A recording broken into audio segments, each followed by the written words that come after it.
जय श्री राम। बहुत समय पहले की बात है। किसी नगर में एक बहुत ही प्रभावशाली संत रहा करते थे। उनके पास शिक्षा लेने के लिए बहुत से शिष्य आया करते थे। एक दिन एक शिष्य ने संत से सवाल किया, स्वामी जी, आपके गुरु कौन है? आपने किससे शिक्षा प्राप्त करी है? अब संत शिष्य का सवाल सुनकर मुस्कुराए और बोले, मेरे तो हजारों गुरु हैं। यदि मैं उन्हें गिनने लगूं तो शायद महीने लग जाएं, लेकिन फिर भी मैं अपने 3 गुरुओं के बारे में तुम्हें अवश्य बताऊंगा। मेरा सबसे पहला गुरु था एक चोर। एक बार मैं रास्ता भटक गया और जब दूर किसी गांव में पहुंचा तो बहुत रात हो गई थी। सब दुकानें और घर बंद हो चुके थे, लेकिन आखिर मुझे एक आदमी मिला जो दीवार में सेंध लगाने की कोशिश कर रहा था। मैंने उससे पूछा कि मैं कहाँ ठहर सकता हूँ, तो वह बोला कि आधी रात को इस समय तो आपको कहीं भी ठिकाना मिलना मुश्किल है, लेकिन आप चाहें तो मेरे साथ ठहर सकते हैं। पर मैं एक चोर हूँ, अगर चोर के साथ रहने में आपको कोई आपत्ति न हो तो आप मेरे साथ रह सकते हैं। अब वह आदमी इतना प्यारा था कि मैं उसके साथ 1 महीने तक रहा। वह हर रात मुझे कहता कि मैं अपने काम पर जा रहा हूँ, आप आराम कीजिए और प्रार्थना कीजिए। जब वह काम से वापस आता तो मैं उससे पूछता कि कुछ मिला तुम्हें आज? तो वह कहता, नहीं, आज तो कुछ नहीं मिला, पर भगवान ने चाहा तो जल्दी कुछ ना कुछ मिल जाएगा।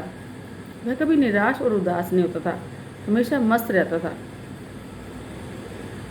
जब कभी मुझे ध्यान करते हुए सालों साल बीत गए और कुछ भी हासिल नहीं हुआ तो कई बार ऐसे क्षण आते कि मैं बिल्कुल निराश हो जाता और साधना छोड़ने की बात ठान लेता।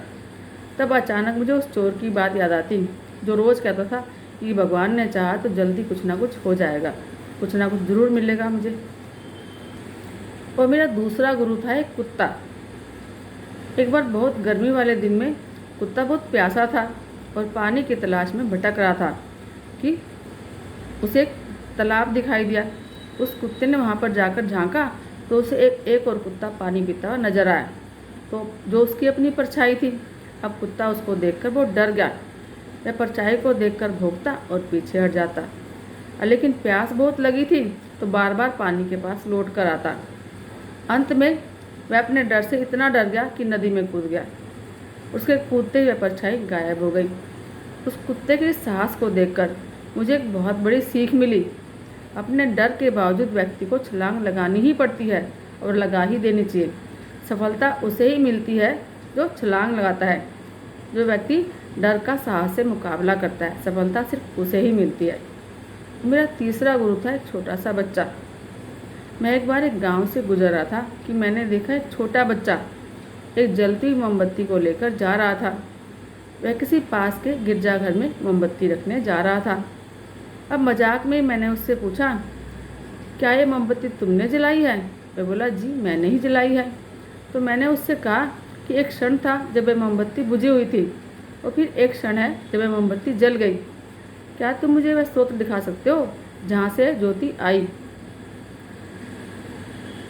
वह बच्चा जोर से हंसा और मोमबत्ती को फूंक मारकर बुझाते हुए बोला, अब आपने ज्योति को जाते हुए देखा, कहाँ गई वह? जरा मुझे भी बताओ। और मेरा अहंकार चकनाचूर हो गया। मेरा सारा ज्ञान जाता रहा। उस क्षण मुझे अपनी ही मूर्खता का एहसास हुआ। अब मैं सोचा, मेरे पास तो कोरा ज्ञान था, ज्ञान तो चारों तरफ बट रहा है, जिससे आप लेना चाहो ले लो। तो संत ने कहा, मेरे बहुत गुरु हैं, आप भी अपने आसपास देखिए कि चारों तरफ ज्ञान भरा पड़ा है, आप उसमें से कौन सा ज्ञान अपने पास इकट्ठा करते हो। जय श्री राम।